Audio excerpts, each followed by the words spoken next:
Turkey Day football, it's almost here. What a time of year. We got 3 games to break down, a ton of information to get to.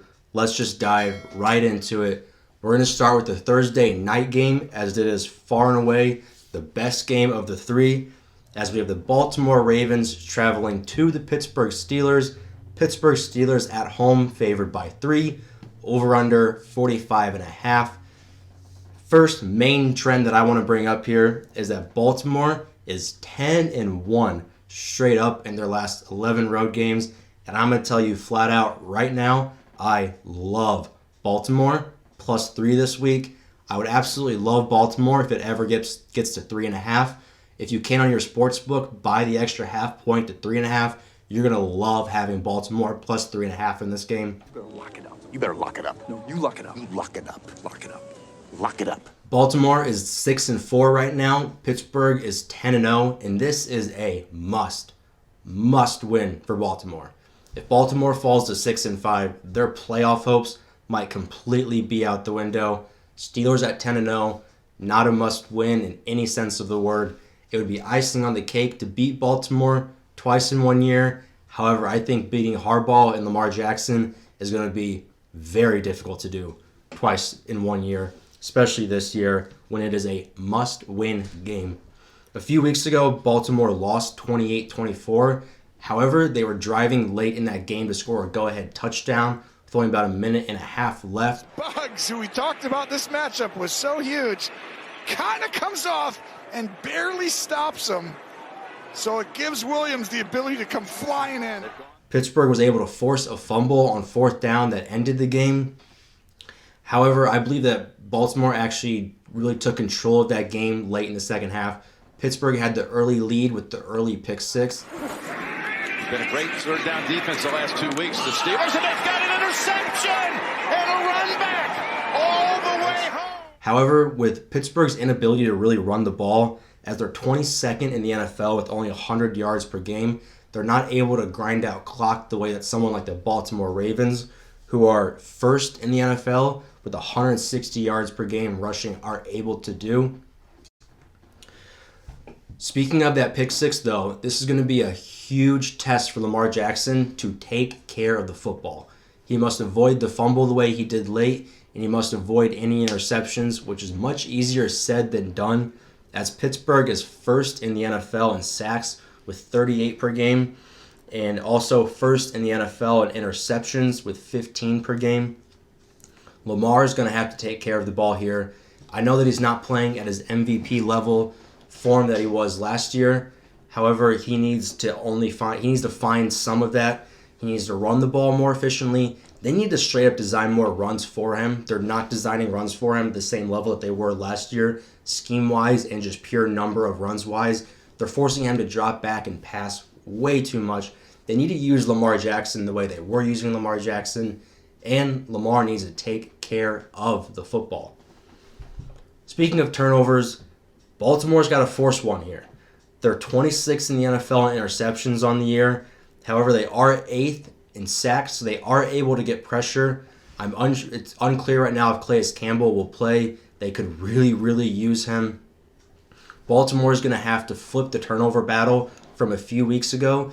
If they're able to do that and win field position, I believe Baltimore plus 3 here is going to be an absolute lock. It may be my best bet of the whole week. Certainly the best bet of Thursday. Over under 45.5 tells you that it's going to be a field position battle type of game. I love that the Ravens will have Justin Tucker on our side, meaning that we can go for deep, long threes. I'm not sure that I trust Chris Boswell anywhere near as much as I trust Justin Tucker. I think he could be a huge weapon in this game. When it comes to the over-under, again, I'm leaning under. A pretty strange thing here is that Pittsburgh is 24th in the NFL in yards per game, as they're 22nd in rushing, 18th in passing. However, they're 4th in points scored per game, which tells you that they're winning the turnover battle, they're winning the field position battle, and their defense is dominating, which is a little worrisome as a Baltimore bettor. However, with such a key to the game being Baltimore's taking care of the football and field goal kicker, Baltimore plus 3 is the lock of the day here. It may even be the lock of the week. If you can buy that half point or find it just in general at plus 3.5, you're going to love having Baltimore plus 3.5 this game. Baltimore plus 3, under 45.5. I know life's too short to bet the under, but sometimes if you want to make money, you got to go against the grain. And even though it's such a low over-under, like I said, I see a 23-20, 23-21, 24-20 type of game, 24-21 even, which would hit you right at 45. Baltimore plus 3 and the under. Let's ride. The next game we're going to talk about, as we continue just to go in reverse order here, as I think it's best game to worst game, is going to be the Washington football team going to Jerry World and the Dallas Cowboys. Cowboys favored by 3, over under 47.5. The first trend that I think we absolutely must look at here that shows you the Dallas Cowboys are overvalued year over year is that since 2011, the Cowboys are 1-8 against the spread on Thanksgiving. Again, that just screams overvalued the same way they have been all year. It's not that Vegas necessarily thinks this team is better than what it is. They know that the public wants to bet Dallas. Therefore, they're able to inflate the number, overvalue Dallas. Dallas doesn't cover. The sportsbooks rake in money. I see this line having a very similar situation of overinflation. When I was putting out my own lines here, I had Dallas -1 to -1.5. Seeing Dallas -3 tells me that Vegas gave them that inflation. Same situation as last game. If you can find Washington plus 3.5 anywhere, or if your sportsbook allows you to buy the half point, I absolutely would recommend Washington here. Not anywhere near the sense that I would Baltimore, but I definitely like Washington. You like that? You like that? Some key things to look at here is that both teams don't score the football very well, as the Dallas Cowboys are 20th in the NFL, averaging 23.5 points per game, and Washington is 29th in the NFL, averaging 20 points per game.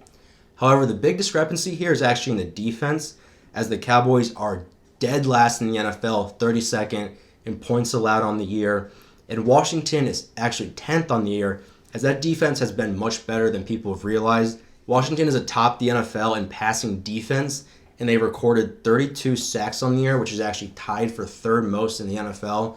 So they're getting to the quarterback, and they're speeding him up. This Washington defense has been much better than people realize. And with this shaky Cowboys line, that is not the Cowboys line of old. It is a much different, more beaten down type of line. I could see Washington continuing to get pressure the same way they were a few weeks ago when they won at home 25-3. I don't see that type of point differential in this game. 1, because it's at Dallas. 2, I think that if Dalton's able to actually play throughout this whole game. Is Andy Dalton the ginger Brett Favre? He looked okay against Minnesota. That Minnesota defense is actually horrible. Both teams coming off of good wins. Washington beat Cincinnati 20-9. However, once Joe Burrow went out, that was pretty much a wrap. Why are you crying? But it does show you how much of a pass rush Washington has if they were able to eat that Cincinnati offensive line alive. And I think that the Cowboys are going to continue to be overvalued after this Minnesota win. I've actually not been super impressed with Minnesota at all these last few weeks. I felt like they had phenomenal matchups for Dalvin and were able to run the ball a lot and kind of just control the clock. I've made videos the past few weeks about how they wanted to play, and when they weren't able to, they got off script rather quickly. Giving up 31 points to this Dallas offense and allowing Zeke to have his first 100-yard rushing game of the year was pretty embarrassing for them. And it took all of that for Dallas and a late touchdown for Dallas to win. I do not think Zeke will have that type of success here against the Cowboys. And I think that Dalton will be under much more pressure than he was against Minnesota, whose defensive line is not what it has been of years past. A big thing to look for here is time of possession, as Washington is 13th in the NFL in time of possession and Dallas is 6th. What that tells me is to lean the under 47.5. However, if I was going to bet this game, if you are going to bet this game, I would recommend sticking with the Washington plus 3.5 if you can get it. Everyone knows how important that hook can be. I wouldn't love touching the over-under 47.5 just because I could see a late touchdown or two. And also, if you bet the over, you're going to be having to cheer for Alex Smith and Andy Dalton to score a lot of points, and I'm not really sure that's a position that I want to be in. Boom. Roasted. On a Thanksgiving day. A very important stat to look at, however, when it comes to the quarterbacks is the passing defense they're going against interceptions. Washington is 7th in the NFL in interceptions this year, meaning that they're getting pressure on the quarterback and taking advantage of that with their secondary, with Troy Apke. Dallas is 30th in the NFL in interceptions, and they just lost their rookie cornerback. I'm not sure who in that secondary is going to be able to slow them down. I think that'll play a huge role for the Washington football team offense. I also liked how the Washington started using Antonio Gibson more last week, as they've been doing a timeshare between Gibson and McKissick, and Gibson is the much more talented running back. This reminds me very much so of a few years ago when it was the Green Bay Packers and it was Aaron Jones and Jamal Williams, and they just kept splitting carries, but it was abundantly clear that Aaron Jones was the much more talented running back. Same situation here. Hopefully as it gets later in the year, the coaching staff comes to their wits and starts playing Gibson more. That would be huge in a game like this. With the Dallas defense playing a little bit more stingy the last few weeks, I would lean the under 47.5. Would not recommend betting the over-under. However, Washington plus the points. The way their defense is playing, the way the Cowboys are overvalued, I'm not certainly sure that the Cowboys win over Minnesota is what it seems to be. The national media is going to hype that up. I would fade the media. The public money is coming in on Dallas. I would fade the public, fade the media. Stick to your guns. Bet the Washington football team. You're probably going to have a few drinks during this game, so take the points and enjoy it. All right, last up on this list, and probably the worst game of the day going into it, what it appears to be, we have the Houston Texans going to the Detroit Lions. Texans on the road favored by 2, over under 50.5. The first trend that I want to look at here is that of the last 14 Thanksgiving game days for the Lions, 9 of them have gone over. So the trend tells you over. However, with Kenny Golladay very unlikely to play and DeAndre Swift very unlikely to clear concussion protocol, coming off of a game where the Lions scored 0 points against Carolina and lost to a backup quarterback in P.J. Walker who threw 2 interceptions in the end zone. If those had been touchdowns, this would have been a blowout. This could have been 35-0 easily Carolina. If this game is to go over, it will not be because Detroit helps out at all. It will be because Houston is able to put up massive amounts of points. Houston coming off a pretty nice win against the New England Patriots at home, 27-20.